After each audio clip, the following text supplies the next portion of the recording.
सबसे ज्यादा मतदान करने वाले लोगों की संख्या और इन सब के समक्ष, सारे मीडिया के समक्ष ये कहना कि अगर मतदाता सूची में आपका नाम एक बार और है तो आपने 2 बार मतदान किया होगा और कानूनी अपराध किया होगा, हलफनामा देना होगा या देश से माफी मांगनी होगी। अगर 7 दिन में हलफनामा नहीं मिला तो इसका अर्थ ये सारे आरोप निराधार हैं। हमारे मतदाताओं को ये कहना कि वो फर्जी हैं, इसके ऊपर जो भी इस बात को बोल रहा है उसको माफी मांगनी चाहिए। कि जहां तक मतदाताओं की बात है, हिंदुस्तान में 60% से ज्यादा वोटिंग होती है। जो दुनिया के बड़े बड़े जनतंत्र जिसके लिए सोच सकते हैं, दुनिया का सबसे बड़ा जनतंत्र है भारत। दुनिया का सबसे बड़ी मतदाता सूची हमारे पास है, लगभग 90 करोड़ से 100 करोड़ के बीच में। सबसे बड़ी मतदाता सूची, सबसे बड़े चुनाव कर्मियों की फौज, सबसे ज्यादा मतदान करने वाले लोगों की संख्या और इन सब के समक्ष, सारे मीडिया के समक्ष ये कहना कि अगर मतदाता सूची में आपका नाम एक बार और है तो आपने 2 बार मतदान किया होगा और कानूनी अपराध किया होगा, और मेरे सारे मतदाताओं को अपराधी बनाना और चुनाव आयोग शांत रहे, संभव नहीं। हलफनामा देना होगा या देश से माफी मांगनी होगी, तीसरा विकल्प नहीं है। कानून के अनुसार अगर समय रहते मतदाता सूचियों में त्रुटियां साझा न की जाएं, मतदाता द्वारा अपना प्रत्याशी चुनने के 45 डेज के भीतर माननीय उच्च न्यायालय में चुनाव याचिका दायर न की जाए और फिर वोट चोरी जैसे गलत शब्दों का इस्तेमाल करके जनता को गुमराह करने का असफल प्रयास किया जाए, तो यह भारत के संविधान का अपमान नहीं तो और क्या है। जहां तक कि मशीन रीडेबल मतदाता सूची का सवाल है, माननीय सुप्रीम कोर्ट 2019 में ही कह चुका है कि यह मतदाता की निजता का हनन हो सकता है। Voter privacy can be breached. हमने कुछ दिन पहले देखा कि कई मतदाताओं की फोटो उनकी अनुमति के बिना मीडिया के समक्ष रखी गई, उनके ऊपर आरोप लगाए गए, उनका इस्तेमाल किया गया। क्या अपनी माताओं, बहुओं, बेटियों सहित किसी भी मतदाता की सीसीटीवी वीडियो चुनाव आयोग को साझा करनी चाहिए क्या? मतदाता सूची में जिसका नाम होता है वही अपने प्रत्याशी को चयनित करने के लिए वोट डालता है। लोकसभा के चुनाव की प्रक्रिया में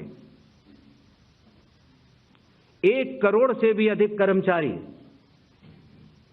10 लाख से भी अधिक बूथ लेवल एजेंट्स,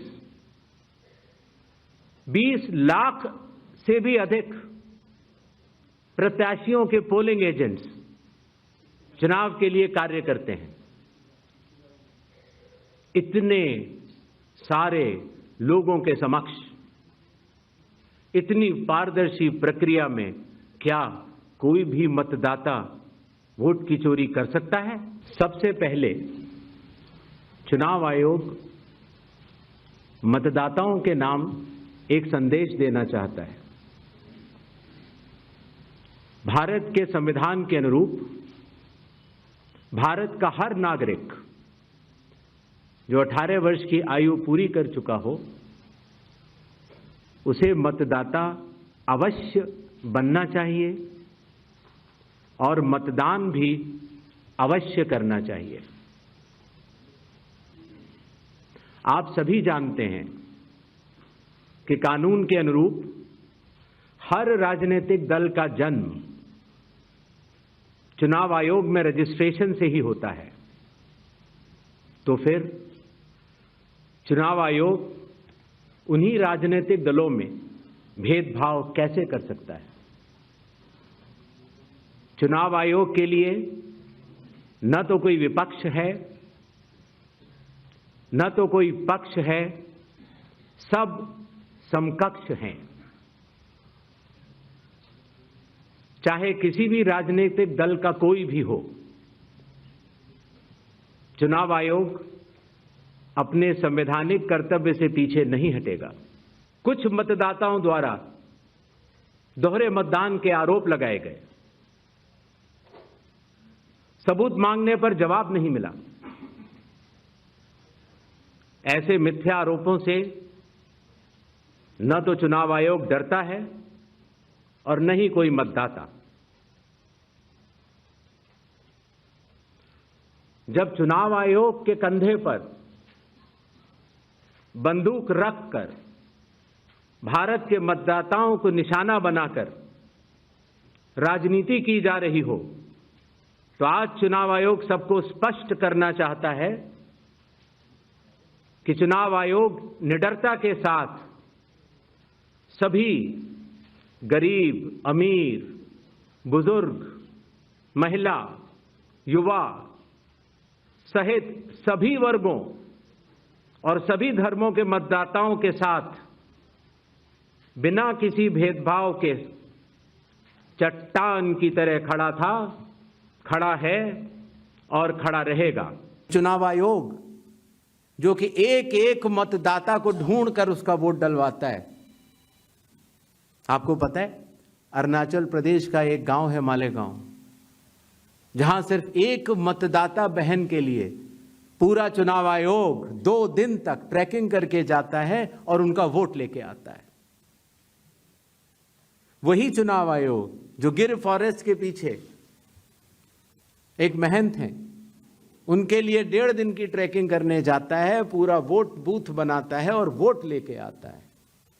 उस कर्मठता से, और आज से नहीं, 75 सालों से उस विरासत से, कर्मठता से कार्य करने वाले चुनाव आयोग के ऊपर अगर निराधार आरोप आप मतदाता सूची और मतदान को मिला के और जनता के सामने अगर ये कहें कि चोरी हो रही है, तो ये गलत बात है।